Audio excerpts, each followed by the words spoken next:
Hello everyone. In this Office Pride video training segment, we're going to talk about how to handle customer complaints. And I'm going to break this up for you into 6 critical areas. The first area is getting the customer to complain in the first place and why that's important. And then we're going to talk about handling those complaints. And third is how to handle irate customers. What to do when that customer calls and they're really mad. And then things that you never want to say to a customer. It's very important that you know those things you have to stay away from. And then how to follow up after the complaint. After you've taken care of things, how to follow up with the customers. And then finally, turning those customer complaints into profit. So let's get started. Getting the customer to complain. You know, I always hear people say, their goal in business, especially in this industry, is to have 0 customer complaints. And really, that's a very dangerous goal to have, because the real goal is 100% customer satisfaction. That's what you want. You want 100% of your customers to be happy. And if you have 0 customer complaints, that doesn't always translate to 100% customer satisfaction. In fact, if your customer isn't happy, you want your customer to let you know so you can take care of it. So it's very important. It's better for the customer to complain than it is for them to cancel. And think about it. If they're not complaining to you, they're probably complaining to somebody.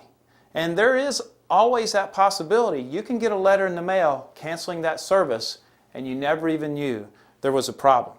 I want to give you some tips on what you can do early on in your customer relationship to make it easy for them to complain or to let you know if there's a problem. I'm going to call this an upfront agreement.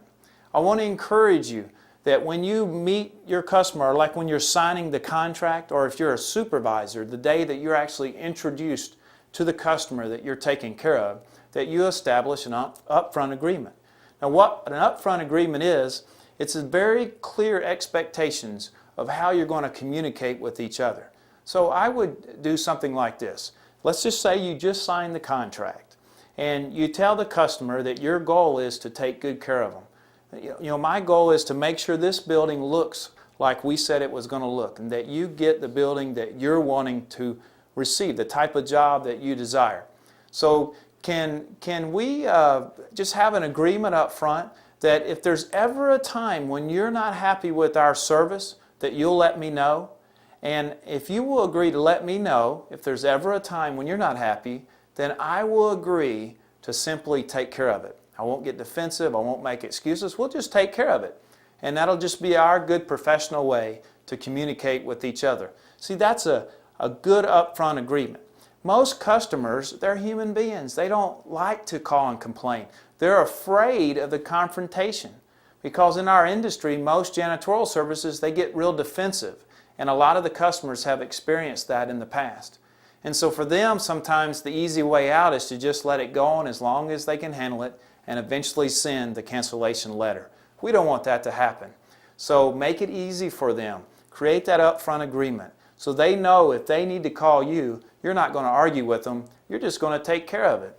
Now, a key word they can use when they call you is, remember when we had that agreement when you first started that if I was ever unhappy, I was going to let you know? And you can say, sure, absolutely. And then they can let you know and you can just take care of it.